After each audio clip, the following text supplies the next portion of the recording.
स्वागत है आपका हमारी एक और नई कहानी में। आज की कहानी है सास नंबरी बहू 10 नंबरी। दिल्ली के एक पुराने मोहल्ले में शांति जी का नाम किसी परिचय का मोहताज नहीं था। मोहल्ले की हर गली, हर नुक्कड़ पर उनका जिक्र होता। शांति जी का स्वभाव था ही ऐसा बेबाक, निडर और हाजिर जवाबी की मिसाल। उनकी बातें और उनकी चाल में हमेशा एक आत्मविश्वास छलकता था, जिसे देखकर कई लोग उनसे खौफ खाते थे और कई उनकी तारीफ करते नहीं थकते थे। लेकिन जैसा कि समाज का दस्तूर है, जब कोई महिला अपने कदमों पर खड़ी होकर अपने विचार रखती है, तो उस पर सवाल उठना भी शुरू हो जाता है। और शांति जी भी इससे अछूती नहीं थी।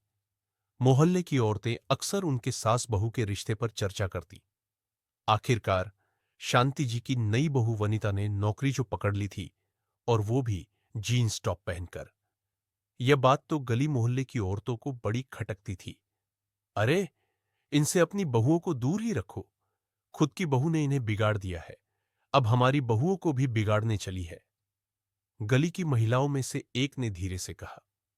मोहल्ले के नुक्कड़ पर चाय की चुस्कियां लेते हुए ये औरतें अपने घरों के बाहर बैठी हुई थीं, जहां अक्सर ऐसी चर्चाएं होती थी। शांति जी उसी गली से गुजर रही थी जब ये बातें उनके कानों तक पहुंची। वो ठिठक गई, हल्के से मुस्कुराई और धीमे कदमों से पीछे मुड़कर उन औरतों की ओर देखा। औरतें अचानक खामोश हो गई, जैसे उनके होठों पर ताला लग गया हो। कोई दूसरी दिशा में देखने लगी, तो कोई अचानक अपनी चाय की प्याली में ताकने लगी। लेकिन शांति जी को इन बातों से फर्क नहीं पड़ता था। वह अपनी चिर परिचित हाजिर जवाबी के साथ मुस्कुराते हुए बोली, अरे, मेरी चुगली हो रही है क्या? कर लो, कर लो, जितनी करनी है कर लो। शायद मेरे कुछ पाप कम हो जाए तुम्हारी बातें सुनकर। औरतें अजीब सी स्थिति में आ गईं। कोई कुछ कह नहीं पाई। शांति जी की आंखों में एक अजीब सी चमक थी। वो उन सबकी ओर देखती हुई मुस्कुराई और फिर उसी आत्मविश्वास के साथ अपने घर की ओर बढ़ गई। उनके जाने के बाद फिर से फुसफुसाहट शुरू हो गई। देखा कैसे बात पलट दी? एक औरत ने धीरे से कहा। हां, सास को भी बोलने में कोई कसर नहीं छोड़ती। बहू ने तो इन्हें पूरा बदल ही दिया है। लेकिन शांति जी की इस बात का उन पर कोई असर नहीं हुआ। उनका मानना था कि जीवन में किसी की बातें सुनने से ज्यादा महत्वपूर्ण होता है खुद की सोच को समझना और उसी के अनुसार जीवन जीना। यही सोच थी जिसने उन्हें गली मोहल्ले की आम महिलाओं से अलग बनाया था। शांति जी अपने घर पहुंची तो दरवाजे से ही आवाज लगाई, वनिता, आ गई क्या कॉलेज से? कुछ ही पल में उनकी बहू वनिता सीढ़ियों से उतरकर नीचे आई। वह कॉलेज से लौटकर आई थी और थकी हुई थी, लेकिन चेहरे पर एक ताजगी थी। जी मां जी, आ गई। चाय बना दूं? वनिता ने पूछा। शांति जी ने मुस्कुराते हुए कहा, हाँ, बना ले बेटा। फिर सब्जी लेने चलते हैं। कल तुझे लंच लेकर जाना है और फ्रिज में कुछ भी नहीं बचा है। ठीक है मां जी, वनिता ने कहा और रसोई की ओर चली गई। इतने में पड़ोस की चाची जी घर आ पहुंची। उनकी आंखें ऐसे झुक झुक कर कुछ तलाशने लगीं, मानो किसी छुपे खजाने को ढूंढ रही हो। उन्होंने इधर उधर देखा और वनिता पर उनकी नजर पड़ते ही थोड़ा असहज होकर बोली, बहू करती है घर का काम। शांति जी ने उनकी निगाहें और मंशा समझ ली। उन्हें यह बिल्कुल पसंद नहीं था कि कोई उनके घर की टोह लेने आए। वो मुस्कुराते हुए बोली, अरे कहाँ, बच्ची है। बस पढ़ाई खत्म ही हुई थी कि शादी हो गई और फिर आते ही नौकरी लग गई। चाय भी मैं ही सुबह बना देती हूं, बस गरम करके ले आती है। चाची जी को जैसे झटका लगा हो। वो हैरान होकर बोली, है? नाना जी, रहने दो, फिर कभी पी लूंगी तुम्हारे घर की चाय। चलती हूं, बच्चों के पापा घर आ गए होंगे। चाची जी वहां से जाने के लिए बेताब थीं, लेकिन शांति जी ने उन्हें रोक लिया। अरे रुको, काम तो बताओ, क्यों आई थी? चाची जी थोड़ी घबराई और बोली, अरे भूल गई जीजी, फिर कभी बताऊंगी। वो किसी तरह जल्दी से वहां से निकल गई, मानो जान बचाकर भाग रही हो। वनिता ने जब चाची जी को जाते देखा तो हंसते हुए कहा, अरे, चाची जी कहाँ गई? चाय पीने नहीं रुकी? शांति जी ने हंसकर जवाब दिया, अरे कुछ नहीं, बस मसाला मांगने आई थी, नहीं मिला तो चली गई। वनिता मुस्कुराई और समझ गई कि असल में मसाला चुगली और फुसफुसाहट का था, जो चाची जी को यहां से खाली हाथी जाना पड़ा। जब से वनिता की नौकरी लगी थी, गली की औरतों को उसका जीन्स टॉप पहनकर बाहर जाना अखर रहा था। नई बहू को देखकर औरतें अक्सर ताना मारती, ना बिंदी, ना चूड़ी, ना पाजेब। उन्हें लगता था कि वनिता की वजह से उनकी बहुएं भी बिगड़ जाएंगी। गणपति महोत्सव की तैयारियां जोरों पर थी। गली के सभी लोगों ने चंदा इकट्ठा करके गणपति जी की स्थापना की थी। हर सुबह शाम आरती और भजन कीर्तन का आयोजन होता था।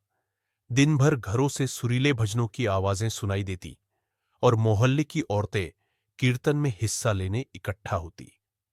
रविवार के दिन का कीर्तन शांति जी ने आयोजित करवाया, क्योंकि उस दिन वनिता की छुट्टी थी।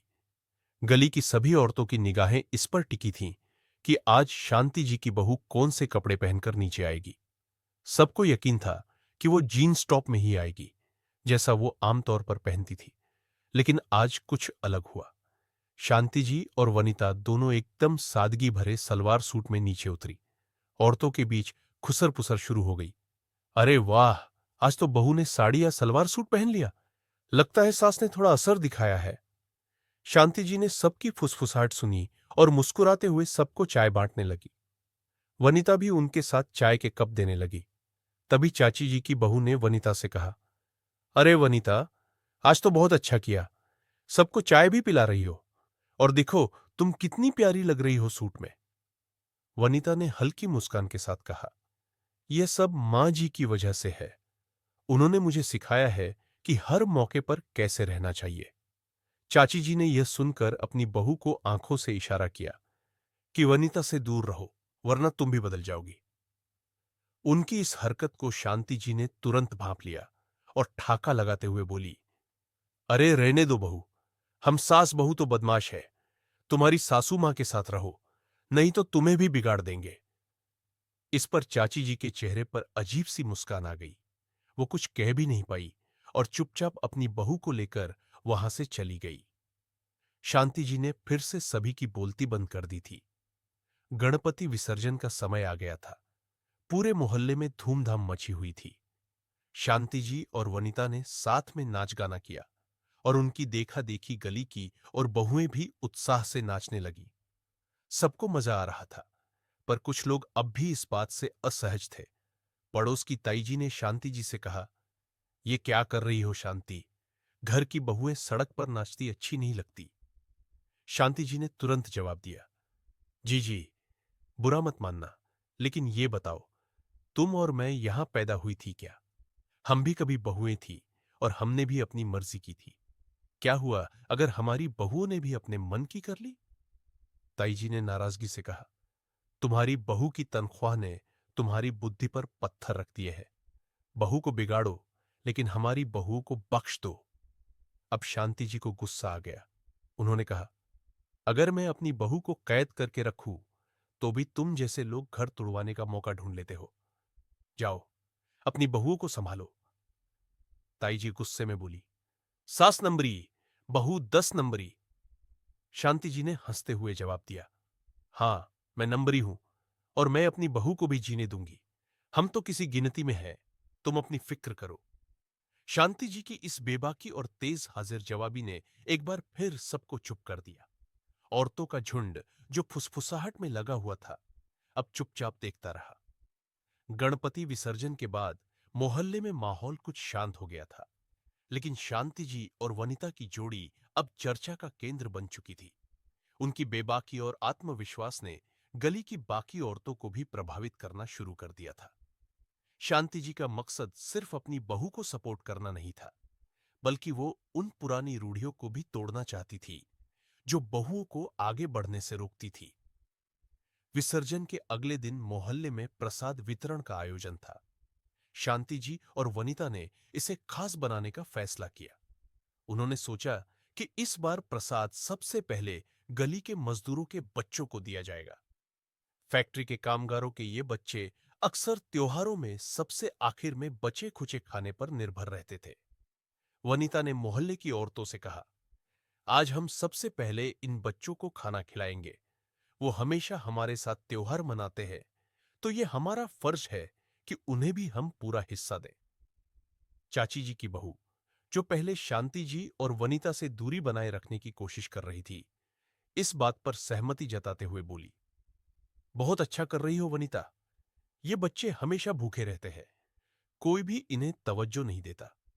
त्योहार पर इनके लिए कुछ करना वाकई इंसानियत है। वनिता मुस्कुराते हुए बोली, ये सब मेरी सासू माँ का सिखाया हुआ है। उन्होंने मुझे सिखाया कि हर इंसान की इज्जत करनी चाहिए, चाहे वो कोई भी हो। इतने में चाची जी ने फिर से अपनी बहू को इशारा किया कि वनिता से दूर हो जाओ। शांति जी ने यह सब देखते हुए एक बार फिर हंसते हुए कहा, अरे बहू, दूर क्यों हो रही हो? हम सास बहू बदमाश है, तुम्हें भी बिगाड़ देंगे। जाओ, अपनी सासू मां के साथ बैठो। चाची जी एक बार फिर से कोई जवाब नहीं दे पाई और अपनी बहू को लेकर वहां से चली गई। इस आयोजन ने पूरे मोहल्ले में एक मिसाल कायम कर दी। मजदूरों के बच्चे खुश होकर प्रसाद खाते रहे और मोहल्ले की औरतें भी धीरे धीरे शांति जी और वनिता के इस कदम की तारीफ करने लगी। उस दिन के बाद से शांति जी और उनकी बहू की जोड़ी गली की सबसे चर्चित जोड़ी बन गई। बाकी औरतें भी धीरे धीरे उनकी तरह खुलकर जीने लगी।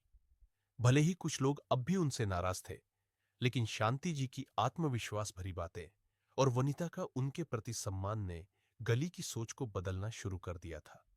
अब सास और बहू का रिश्ता पहले से और मजबूत हो गया था।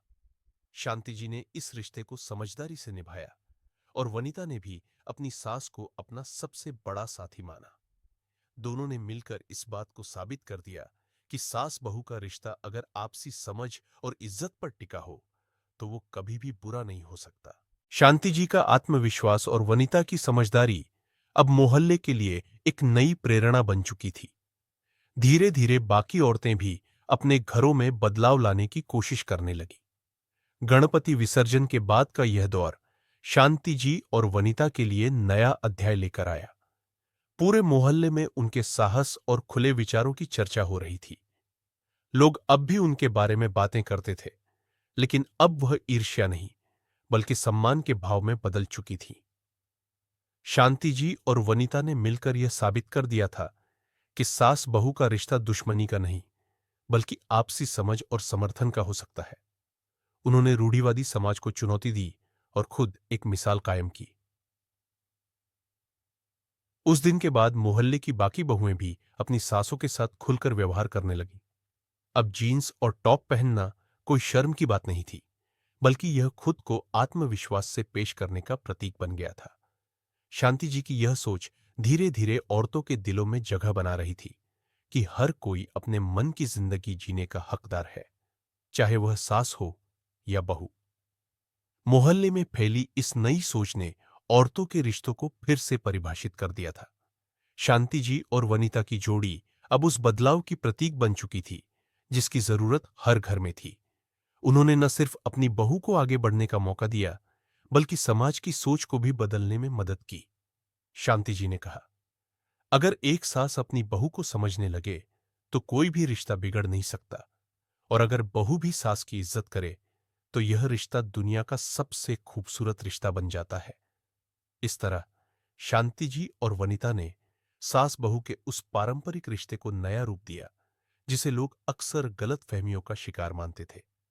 उनकी कहानी सिर्फ मोहल्ले तक ही सीमित नहीं रही, बल्कि यह एक प्रेरणा बन गई उन सभी के लिए जो सास बहू के रिश्ते को समझने की कोशिश कर रहे थे। अंत में शांति जी की बेबाकी और वनिता की समझदारी ने एक नई लहर पैदा की जो आने वाले समय में और भी बदलाव लाने वाली थी। सास बहू का रिश्ता अब नंबरी और 10 नंबरी का नहीं, बल्कि बराबरी का हो चुका था। सास और बहू का रिश्ता उतना ही सरल और मजबूत हो सकता है जितना हम उसे समझने और निभाने की कोशिश करते हैं। आपसी समझ और इज्जत ही इस रिश्ते की असली कुंजी है। आपको ये कहानी कैसी लगी, हमें जरूर बताइए। अपने विचार हमें कमेंट करके भेजिए। कहानी को अपने परिवार और दोस्तों के साथ जरूर शेयर करें और हमारे चैनल को सब्सक्राइब करना ना भूलें। मिलते हैं आपसे एक और नई कहानी के साथ। धन्यवाद।